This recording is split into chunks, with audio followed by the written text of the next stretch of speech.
It's important to realize that most customers truly have no idea what it costs the dealership to make it safe and frontline ready.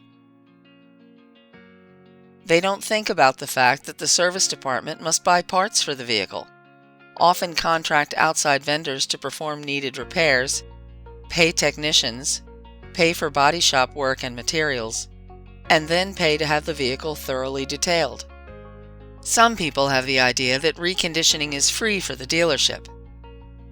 Additionally, customers don't think about merchandising or what it costs to get a newly traded and reconditioned vehicle priced with pictures online.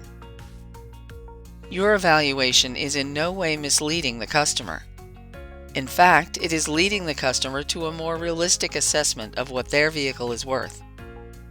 Asking essential questions will hopefully enable your customer to be influenced by their own answers, so that when you ultimately present the actual cash value of the vehicle given to you by your used car manager, there will be a greater chance that the customer will accept the value without objection.